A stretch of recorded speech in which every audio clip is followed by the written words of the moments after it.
Hey, welcome everybody to the round table with Brian Zimmerman and Sarah Blessing. This is episode 2, and we are talking about Brian's college years, which he just went over a summary, and it's fascinating. I cannot wait to hear more. I just want to shout out and thank Brian for doing this with us.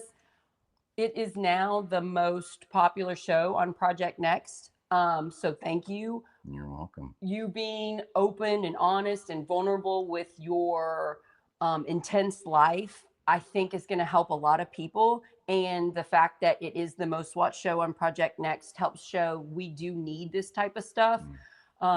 It's really helpful that you look so manly, that you are like such a manly man, and you're so vulnerable in your life and sharing with us, because that's the way you can be mentally fit and live a happy life. And I think that can show a lot of people how to do that, especially in like Southern Indiana, which is a pretty masculine oriented place. Yeah. So Yeah. I just want to, before we dive into his college years, please subscribe to us on our YouTube channel. I think you can just look up Project Next, but our whole handle is one word, Project Next Movement. Please subscribe on there. We're now doing so well, we're getting ads on our shows, but we don't get any profit from those ads until we get 1,000 subscribers. So thank you if you are subscribing. And if you are subscribing, please send it to a friend and ask them to subscribe as well. Let's see. We also have a bunch of different types of shows. So if you're watching just this one, you can go to our YouTube channel and you can go to playlists and see all of our different shows. My husband has a cooking show. I do a mental fitness show. Tim does a Dr. Tim show. Corinne does plots and politics. There's all kinds of great stuff for you if you're looking for more, because we're doing this about once a week. So yeah. That's right. Okay, so thank you. And if you're on Facebook, you can share this. So or Instagram, you can share this, and just thank you for the support. Thank you. You've met a lot of new people around here, I right? In have. I Corden. have. Yeah. Has it meant a Yeah. lot to you? Have you liked it? Uh, it. I wasn't prepared for it, I guess, but having people who have viewed the show come up and say, "Hey, I watched your show, and wow, that's really cool." And it's like, wow, well, okay, yeah, that is kind of cool. Yeah. So but thank you very much for those of you that have come up. I know you messaged me and you're Yeah. like, strangers are coming up to me on the Yeah. street saying they Yeah. saw the show. Mm-hmm. That's amazing. We did have over 5,600 views just on Facebook alone. Yeah. So, and that's a lot of local people. So I'm happy for you. I mean, Great. it's going to be an adjustment though, right? Like, Yeah, I'm kind of a reclusive. Yeah, so it's a little bit of a change. Yeah. I'm just really proud of you and thankful that you're doing this with us. Okay, let's jump into it. So, if you missed the episode we did 2 weeks ago about Brian's childhood, just go back and find it. It's on Facebook or YouTube. He talked about the abuse he had, and the family adopting him, the Zimmerman family, and you really opened up on the wrong type of love. I think I really liked the way you said that. Mm-hmm. And so you're being loved the right way by a wonderful family, but you don't really understand that love is unconditional. I Right. think you still Right. think you need to do certain things, you need to Right. perform a certain way Mm-hmm. to get that love, and you can't mess up, and you better be perfect, and you better keep all of your insecurities and thoughts to yourself and just be the Yeah. best version of you. Is that right? Yeah. Just internalizing most everything, and just I guess just really thinking that accomplishment equals love. So that, yeah, it did kind of fall into that conditional kind of thinking, I guess, is the right way to put it. I think a So lot yeah. of people grow up with that, whether they mean to or not. They think if they do good, they get loved. If they do bad, they don't get loved. And so I really like how you kind of summed that up, because we need to make sure as parents, we're both parents, that Yeah. we love our kids unconditionally, and they know Mm-hmm. they don't have to perform a certain way to get our love. Like, Right. even if we don't Right. mean to do that, we might accidentally. Like, Mm-hmm. we really need to make sure they Yeah. understand, like I've told my almost 15-year-old, it doesn't matter what you mess up, I will always love you. You can come and Right. tell me. I'm not going to yell at you, we're going to work on, fixing it and Right. improving, and, because we learn Right. from our mistakes. So yeah, Yeah. yeah. Okay. Yeah. So take us in. You're really good at track and field in high school, right? Yes. So, I ended up, I guess, my junior year of high school. I never really anticipated going to college. Uh, so when the recruitment letters started coming in, I thought, wow, this is really neat. This could really happen. And the only problem is, up to that point, I guess that was my senior year. I had not taken the prerequisite classes in order to get into a Big Ten university. So it was at that point in time, student athlete still meant something. So you had to be a student before you were an athlete. We weren't getting paid millions of dollars just yet. So I had to go back, and I had to take classes, which ultimately led me to Bakersfield, California, where there's a junior college out there. Yeah, so I sold my car, packed a suitcase, hopped on a Greyhound bus. I had $40 in my pocket. My dad gave me everything in his wallet. I think I had maybe $10. And he asked me, "Hey, you good to go?" And I was like, "Oh, I got $10." That just really shows me how Yeah, you kept everything inside, because you didn't even tell your family that loved you it's that like, you were like, I have no money. I'm just yeah, going. You just yeah, kept it in. yeah, yeah. So that was, Bakersfield, California. There was the track coach out there had been an assistant coach to the head coach at Indiana University years back, and so called out there. Uh, it's like, hey, I'm going to send one of my guys out there to you for a year, and I want him back in a year. So make sure that happens. And it was great. It was a really difficult time to go from small town Indiana to Bakersfield, California. Yeah. Getting on a Greyhound bus, uh, going across the country over 3 days, not knowing where I was going to stay just yet, how I was going to make money. I had $2,200 in my bank account to pay for classes and things like that. But I just knew, I knew that that's where I needed to go in order to get to where I wanted to go. So it's crazy how, everything you want is on the other side of everything you really don't want to do. But that's just kind of the way it shakes out. It's just what you've got to do. So yeah, I went out to Bakersfield, California, struggled a lot. Being away from home, not having a mode of transportation, Wow. learning the bus system, yeah, and just a different way of life out there. So learned a whole lot, struggled a whole lot, ended up making pretty good grades, and was able to transfer back to Indiana University How long were you that there? A next year. I year? was there for a year. I You were was there there for for an a year academic year. Yeah. to So, get the right classes so hmm, that you could go to yeah, IU. yeah. I think I had to take an advanced math class, speech. I think I had to take, and a couple of those classes that you just kind of have to take.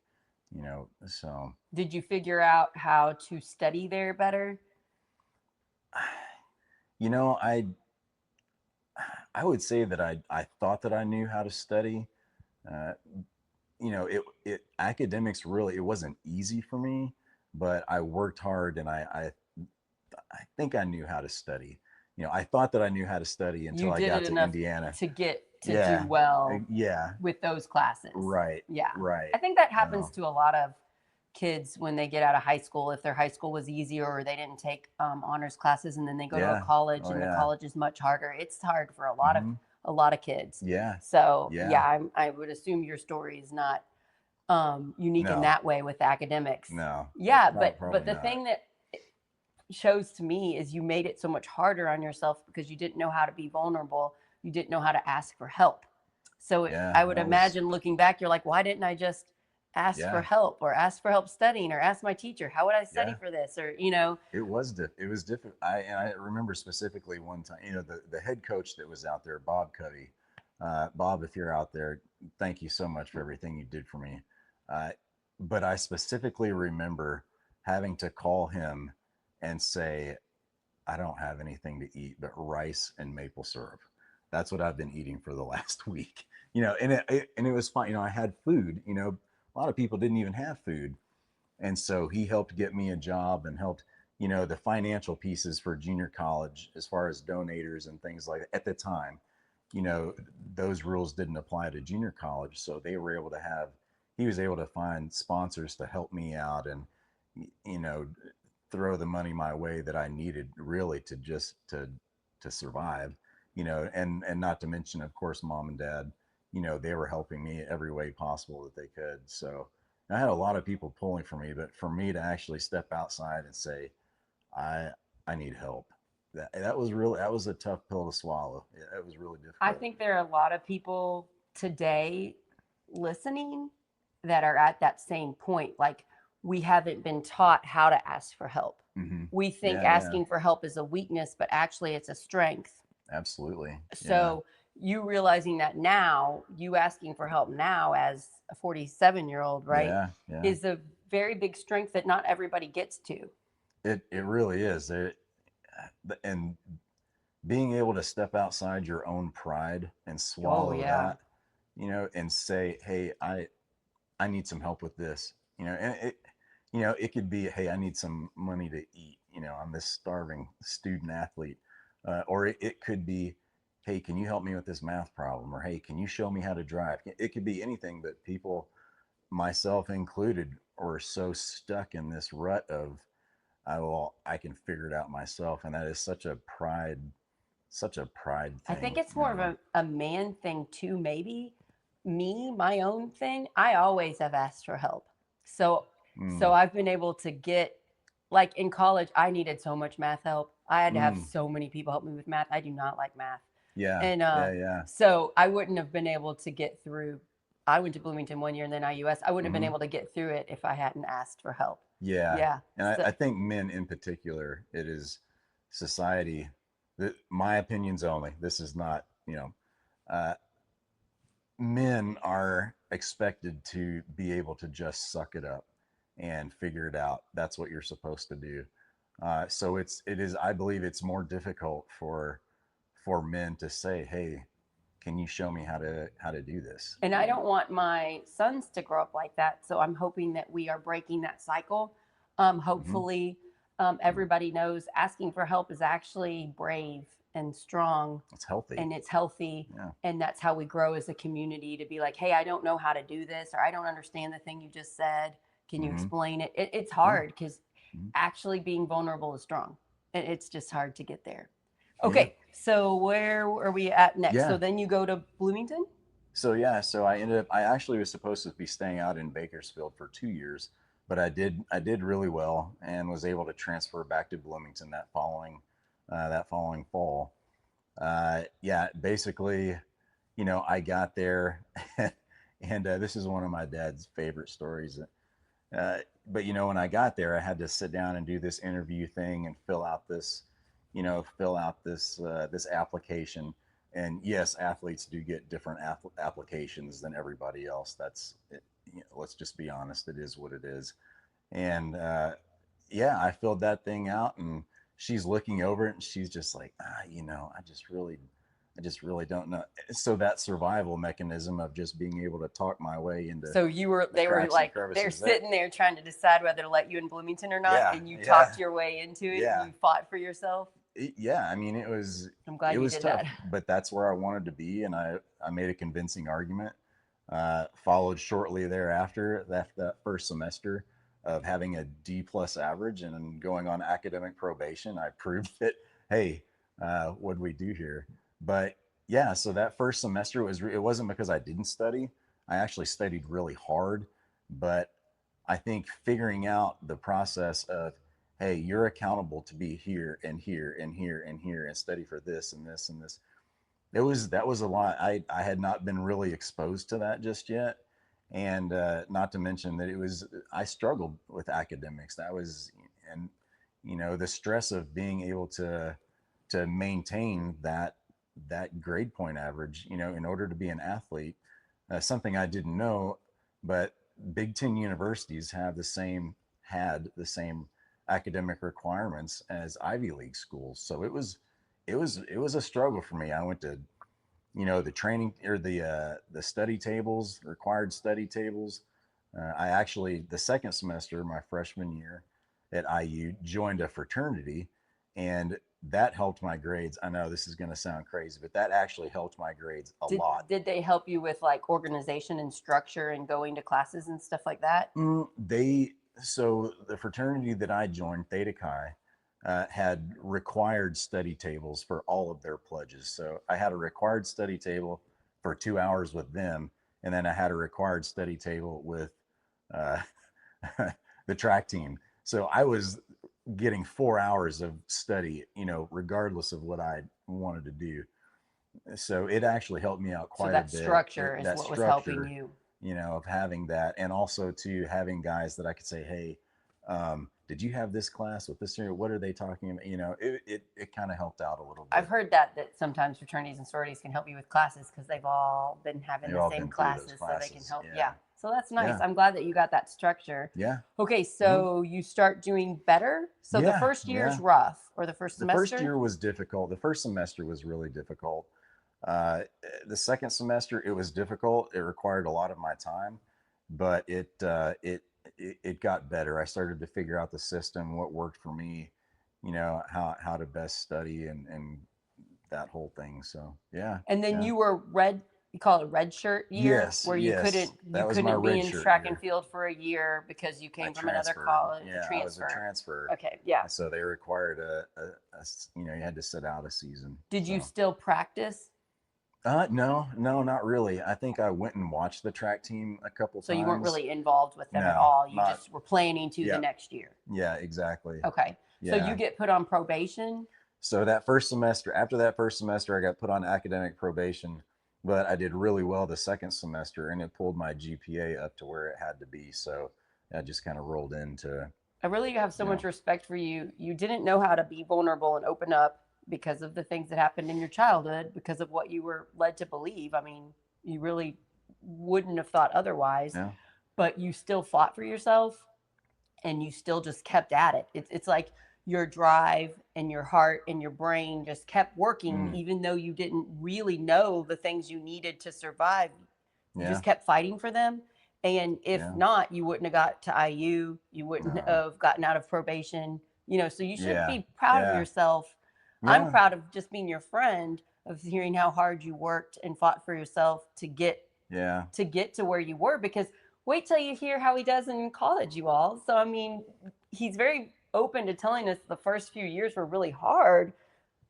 Let's hear about you start doing better in school, right? yeah, yeah. Started doing better, and I really want to place some emphasis on the people that I had supporting me. My dad, Coach Marshall Goss, Randy Heisler, Ed Bethia, uh, those guys, they supported me 110%. They saw something there, and they supported me. So, I just want to make sure that that's understood. I had a lot So of that people helps. You had surrounding a me. lot of what good Yeah, teachers, a lot of good yeah, coaches, and you're yeah. learning from them. You're listening to what they're saying, right? I'm building trust with them. I'm starting to build trust. So which led me on to being, more successful, I think. But yeah, going into my sophomore year there at Bloomington, I was small fish, big pond. No different than anybody else. You show up and yeah, you did really well in high school, and then you show up and it's like, oh, yeah, this is going to take a lot of work. And my coach Marshall Goss, uh, he one of the most influential people on me ever. Uh, he had a saying which went, "How good are you? How bad are you? And how good do you want to be?" And when I heard that, I really took that to heart, and it really made me analyze myself. Okay, where am I currently? I know where I was. Where am I right now, and where do I want to go? And that really helped me build a plan of that's what I need to do in order to make that happen. And so having that support and those coaches and my trainers was just incredible. What were your goals at this point when you're like, you know, your I guess your Yeah. third year in college? What were your goals? So honestly, I just having the opportunity to follow in my dad's footsteps. I mean, Kerry Zimmerman at Indiana University is, that's kind of like saying he's the Bob Knight of track and field. I mean, he is very well known. Everyone loves him. And so me just having the privilege to follow in his footsteps and try to attain even a sliver of what he attained, uh, that is what I really, that is what I really wanted to do. Yeah. And Kerry was one of your coaches In high school, school, and you head learned to coach. Yeah. trust him, and Hmm. you opened up to him, and when he Yeah. found out what your home life was like, that's why he invited you into the family, and you guys Yeah. can hear more about Yeah. that in episode 1. But that's pretty Yeah. amazing. So you met because you both had a gift in the similar things, Right. but then you've made that your goal to impress this person that you love so much. Hmm. So your goal is just to do as best as you can to make him proud of you, not Yeah. realizing he 100% loves you no matter what you did Regardless. in life, whether Yeah. it was in track and field or anything. Yeah. Yeah, Yeah. yeah. Regardless. So that was, yeah, yeah. Things were going really well academically, athletically.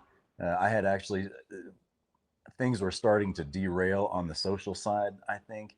I had been dating a girl for about a year, and she ended up getting pregnant, and it was a real struggle for me because I I was, here I am, this 20-year-old kid, and I have a child on the way, and we're trying to figure out what are we going to do. And this is one of the darker places where I went as an individual, simply because uh, abortion, that was never, I never would have gone that route, that used that as a way out. But the girl that I was dating, from a very astute family, uh, was just absolutely not an option. And so we ended up choosing to have an abortion. And that is, I think that's really where I started to kind of derail a little bit.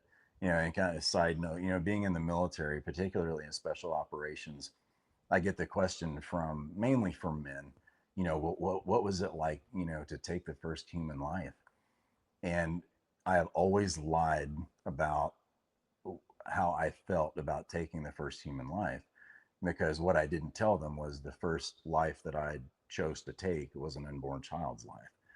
And so that was pretty, that was that was pretty tough. And the girl that I was dating, we ended up sticking it out, for about a year and a half longer, but it always ended up being a really heavy topic. And you guys never told anybody. You Never you told suffered through anyone. this Yeah. hard thing Yeah. alone without getting comfort. Like your family could have comforted you, Yeah. but and I get it. In the time period, most Hmm. people kept those quiet. Yeah. So it makes Yeah. sense why you did that. But my heart goes out to you and Yeah. your girlfriend, Yeah. because that's really hard to just Hmm. do that all alone without talking or Yeah. getting love and comfort. That was tough. That was really tough.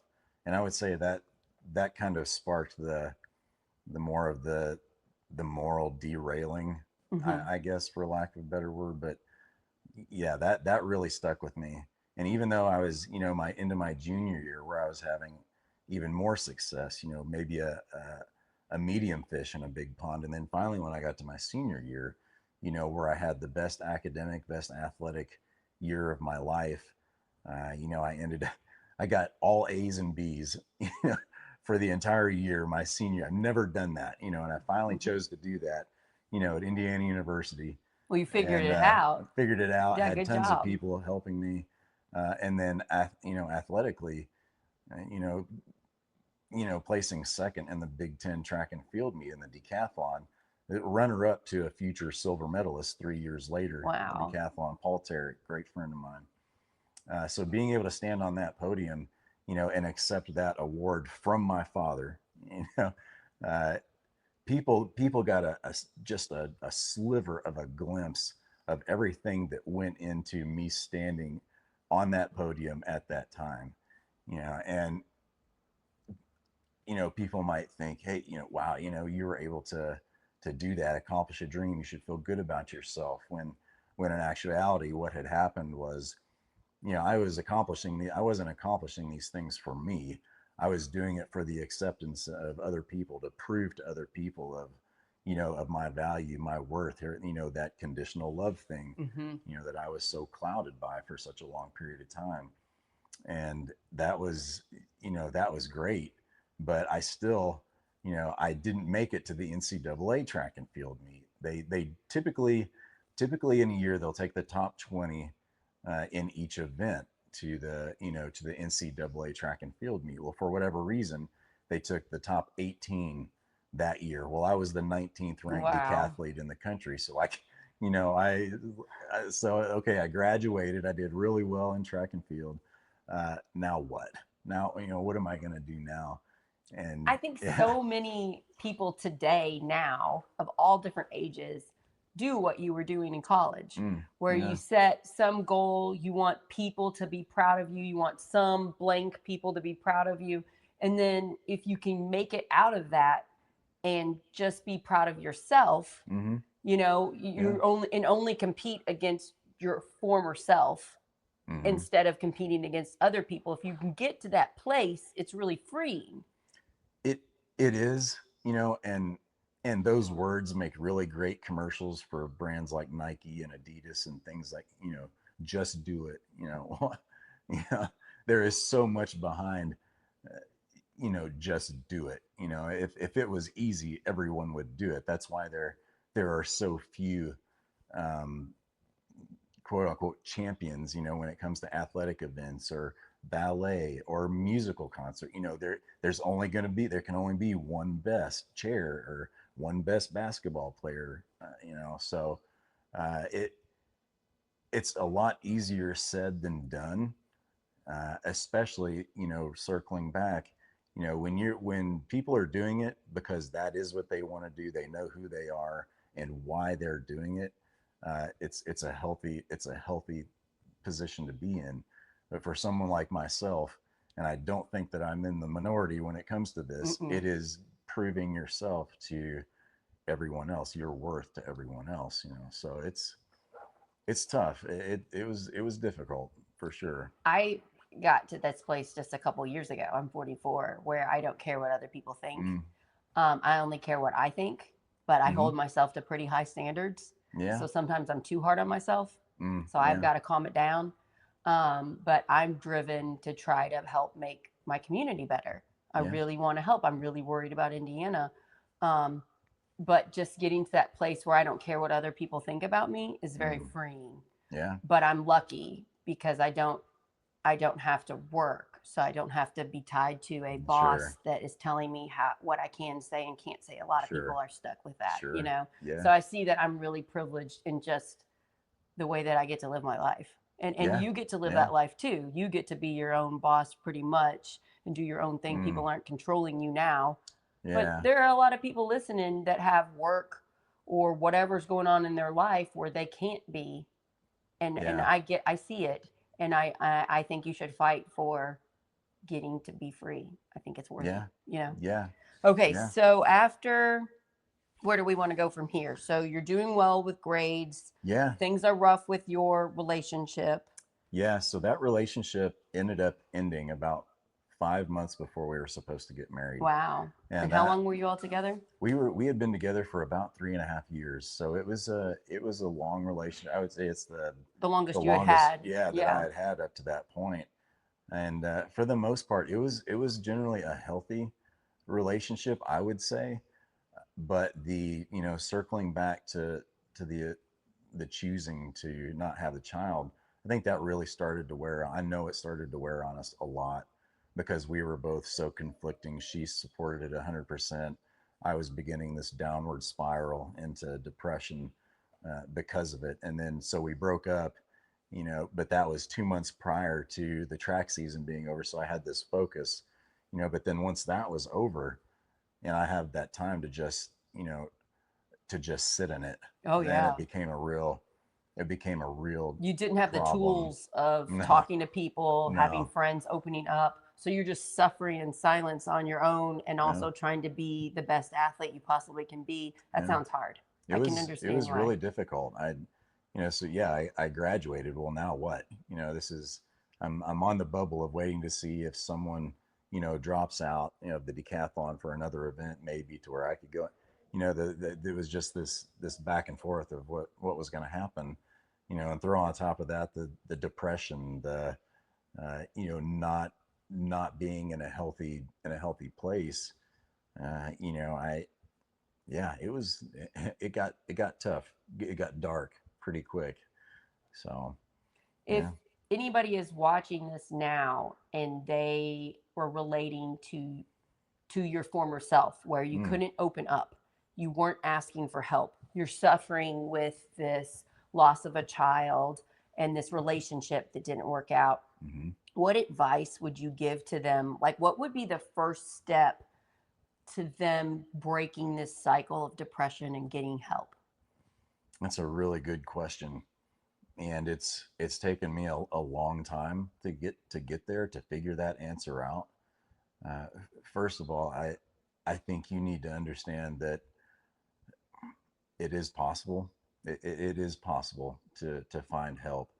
And like we were just talking about, 99.99% of the time, it requires an individual to just swallow your pride and say, it's okay that I need help with this. You know, you go to the gym to work out, right? You eat healthy food so that you're healthy. You drink water so that it cleanses your system. Well, why wouldn't we exercise the right things in order to have healthy brains, to have healthy mindsets? You know, so I just look at it as no different than that. You would ask a dietitian, hey, what do I need to eat in order to have a healthier system? Or, oh, hey, that guy looks like he or gal looks like they really are successful in the gym or working out. Hey, what do you do? What can I emulate so that it's no different than Just with your saying, mental health. just saying something is wrong with my brain. I'm not having healthy thoughts. I need help.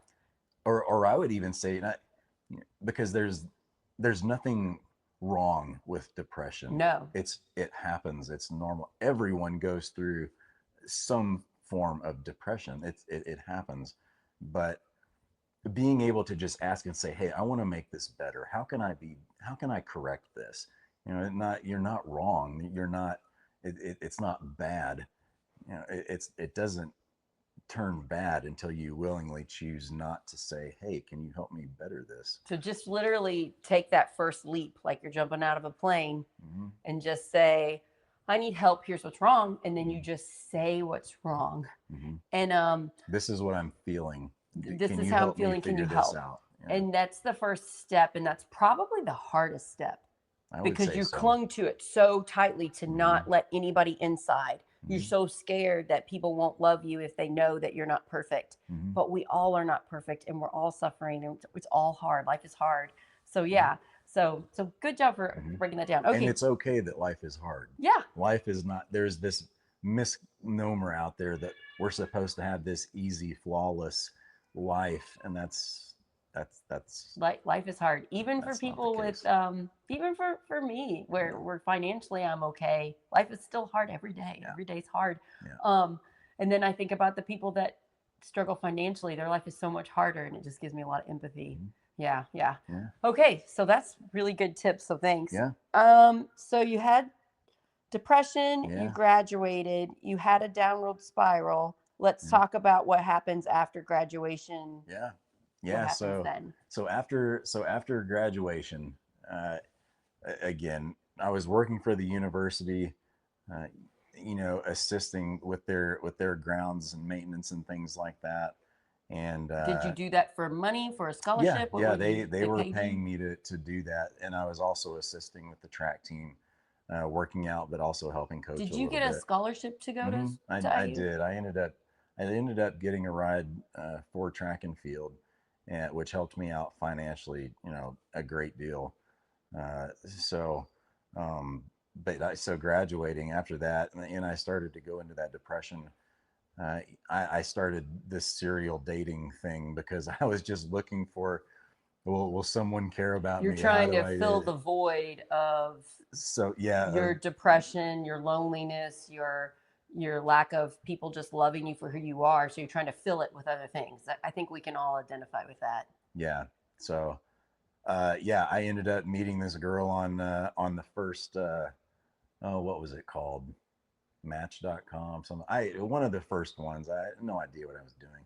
So, but she was from Evansville, so I ended up dating this girl for a while, and then I thought, well, maybe if I just moved to Evansville and we're doing well and I can still train down there. I was like, I can fix it. And it just, it was just this circling of the drain, and and 9/11 had already happened. So, and I was back and forth about, well, should I join the military? Is that, that's an option? What am I going to do? And So you felt pretty yeah, lost at this I time. was lost. Yeah. And I got my first credit card. I don't know if all of you remember your first credit card, but if you used it the way I did, I'm sure you remember it. So, uh, just, just like, what am I doing? What's happening here? Kind of thing. So, I was struggling with my faith a lot during that time. The girl that I was dating was absolutely not. I She was not a believer in God whatsoever, and so there was always that back and forth. And like I said, it just things were getting dark. I was still feeling the depression because of the choices made in college, and yeah, it was a struggle. I was struggling pretty hard. It sounds hard. My heart goes out to you because I can feel the loneliness, the internal struggle that you're putting yourself Mm. through when you had family that just loved you, but you didn't know Yeah, how to accept it. yeah, I don't think you fully knew how no. to just accept their love. You were Mm-mm. thinking it's conditional. You better act a certain way, right, to get it. And I think had I been in Indiana, had I been here in Corydon, surrounded by my family, I think that I would have maybe done better. But Right. because there was so much distance, I began to have this feeling of, I here I am, this awful person who has done these awful things, and I don't deserve to go back and be part of that. So that distance was a buffer for me Yeah. to not have to deal with the fact of I'm not worth That's what I that. wanted to touch on a minute. I can feel you not loving yourself. You're so No, upset at no. yourself that what happened with you and your girlfriend, Hmm. you're feeling like it just a monster inside. Yeah, So yeah. that self-loathing, you had Hmm. in there, and that's probably why you didn't want to ask help because you probably didn't feel like you No, deserved it. no. And I didn't want to say why I really needed the help. I didn't want to talk about that, or Right. I was very ashamed of that. I am still ashamed of that to this day. It's something that I think about, probably not on a daily basis as much anymore, but it's something that gets thought about. I just know I can process it in a healthy way now. So, I think that it's so vulnerable and brave of you to talk about abortion because it's a very hot button topic. hmm You're a little bit more to the right and I'm a little bit more to the left, and we can meet in a place and discuss it. hmm I think it's really important that if you are, are if you're having sex with your partner, you should go ahead and talk about it before you do that. What would happen if the woman got pregnant? In Indiana, in Kentucky, and in Ohio, and about 22 states in the country, you're not allowed to have abortion right now. You'd have to go to another state or get one illegally. So I'm just going to suggest if you are can get pregnant, that you go ahead and have that conversation with people, with your partner, because we live in a sort of scary place in Indiana. Um, Also, I'm just going to share with you my thoughts as a woman, and maybe it helps you and mm maybe it doesn't. mm Because you told me about this a couple weeks ago, so I've hmm been thinking about it. Yeah. Even though, even though if you want the baby, it's ultimately the woman's decision. So I would just suggest talk to your partner before and make sure you're on the same page, even if you're doubling up on birth control or whatever. And then also just always remember it's the woman's body. It's very dangerous having children. I've almost died a couple times. mm Um, and also it impacts the woman more oftentimes than the man, because a lot of times the man could leave. And it makes life a lot harder on the woman to have a child, especially if you're young, if you haven't finished your college, or you haven't finished whatever education you need to get to. It stops you from having a good job, or it can, unless you have a really supportive family that can watch your child while you also go to school. So it's a really hot button issue that needs to be talked about. And the other thing is, just seeing things on the right a little bit. Mm-hmm. The Right to Life group, that group that pumps Mm-hmm. out, that wants abortion to be illegal, Mm-hmm. they pump out a lot of fake information. And I'm Mm-hmm. going to tell you some of it, and maybe this helps you, Mm-hmm. maybe it doesn't. I got a Right to Life thing in the mail whenever I ran for state house. And then I realized most Republican candidates get this packet and they sign it and they mail it back in, and then Right to Life sponsors them. And that packet had about 15 what looked like facts that you had to agree to. Mm-hmm. Over half of them were wrong. Mm-hmm. They were not right about when you get pregnant what happens. They're acting like the second the sperm enters the egg, it's a baby and there's a heartbeat and you can see that little baby. For a long time, it's a clump of cells. Mm-hmm. For a long time. For several months, it's just a clump of cells. There's no baby. Mm-hmm. And you're imagining a tiny little baby in that belly. And I just want you to know at the very beginning, for several months, it's just a clump of cells. And the Right to Life people put fake propaganda to try to make it so abortion is illegal. I think abortion is really sad, and I think we should support every woman that gets pregnant, but we don't do that in our country. We don't support women that are poor that get pregnant. We don't support women that are poor that get raped. We don't support them. So it's the woman's choice. I wish that we lived in a different culture where we just immediately helped the women. If they were still in college, we would give them free childcare and we would support them in their education. I wish we would do those things. But I'm just letting you know, you probably think things about that pregnancy that aren't 100% accurate. And it's not until recently that we really learned what the life cycle of a pregnancy looked like. So I think for me, it really boils down to responsibility. I'm pro be responsible, Right, pro right. responsibility. Um, I don't agree that it's all the woman's choice. I just don't agree with that because it takes two people to make it. So the responsibility, I believe, falls on both individuals. But here's what I really, because I think this is a great conversation, but and I think it deserves its own show. Uh, I anyone anyone who's ever been in that position, I think, and has to make that choice, I think that it's it's a choice that could have been avoided simply by having a conversation first. I think just being realistic, people aren't going to sit down in the culture that we live in today, where it is a instant gratification hookup culture. Um, Forget about the consequences, and it's just not pro. There's it's just not pro responsible. So what I learned from my situation was that I am responsible for every single one of my decisions, and I am I should be held accountable for all of my decisions.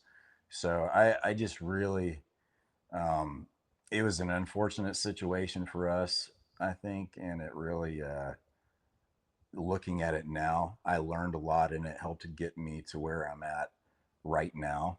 Um, yeah, so that but you're right though. That is a very in depth conversation. It's such a hot button topic because we're talking about children. Mm-hmm. And I'm proud of you for going there and helping me understand the man's Mm. perspective. On my end, I've talked about I've almost died having children, and before we had recent medicine in the last few hundred years, about half the women died in childbirth. So, Mm-hmm. and people still die in childbirth, and now more people die in childbirth because of this new law that we have in a lot of red states. So it's a complex issue that I wish we talked about more openly and we dropped the anger and the hurt. I think I'm allowed to talk about it since I've had a miscarriage and then I had a triplet pregnancy where one of them didn't make it and I almost died. I think I'm allowed to talk about it um, and to express my views, but I can also do it in a way that's not name calling, Mm-hmm. not getting in Yeah. a fight. And it's okay if you think something differently than Mm-hmm. me because we're different people and we can still care about each other and be friends. Yeah, absolutely. If we did this more, I think that we would be in a better place in our government. Yeah, Yeah. I think Okay. so. So next time we meet, we are going to be talking about you deciding to get into special forces. Is that what we're talking about? Yeah, so that's it's wow, we're gonna kick off the portion of the military. Yeah, so we'll crawl inside that hole, and yeah, it's quite the journey. Yeah, it's really something. I'm really excited Yeah, about that because I'm reading that book. What's the book called? Chaos something? Masters of Masters of Chaos. Chaos. Yeah, Yeah, yeah. yeah, And it's fascinating. So I'm going to ask, I think we should break it down into several episodes because I want to hear all of the interesting details of what happened to you. yeah, I can't wait. So yeah. next week, we're going to get into 9/11 and 9/11, post 9/11. your Yeah, choice to try yeah. to try out for the Green Berets. Yeah, it was just kind of a real quick kind of skim the top. It was a program where they had seen where it was going to turn into a special operations war, which ultimately we all know that it really kind of didn't. Uh, and so they started recruiting guys right off the street for the opportunity to possibly go to selection. Yeah, There's a pre-selection before there's a special forces that's cool. assessment and selection. You know, where only 30 of the 200 who actually were initially brought in actually got to go to selection, made it. So Yeah, hearing your yeah, stories of how you were able to survive that and make the cut, I can't wait. it's So, good. thank you all for being with us on this journey. I really hope Brian opening up and us talking about this will help you all to open up in your own life, especially if you're struggling with anything. Um, and then Hmm. please share it with Yes. anybody that you think is struggling mentally or that they could use some nudging on being more open and vulnerable. Please share that with them. And thank you for subscribing to YouTube. Oh, yay, there's Charlie. Brian's sweet dog's been in here. He's so cute, huh, Hi, baby? buddy. And here, He's oh, a there little you toy. go. A You're so little cute. toy. And we're at Zimmerman Art Class, and is this the gallery room? What do you call this? Yeah, yeah. This It's is where we have. beautiful. Yeah. And if Yeah. you want to see Brian, he works here. Hmm. Typically, what, Tuesday through Saturday? Yeah, Tuesday through Saturday. Yeah, usually here 10 to 5. So you can come Yeah, down and see this beautiful gallery. You can get some beautiful art glass. yeah, I just saw the most amazing doorstop ever. yeah. That was pretty nice. Those are cool. We'll do a show on that soon where we'll come here and like make some of the art. I can't wait to do that. So we'll do Yeah, that soon. And yeah. just thank you, everybody. Thank you so much for sharing this with me. Thank I'm really you. proud of you. Thanks for joining us, you guys. Yeah. Appreciate it. Have a fantastic rest of your day and love you guys. Don't forget to Bye. subscribe. That's right. Subscribe on YouTube. Thanks, guys. Charlie.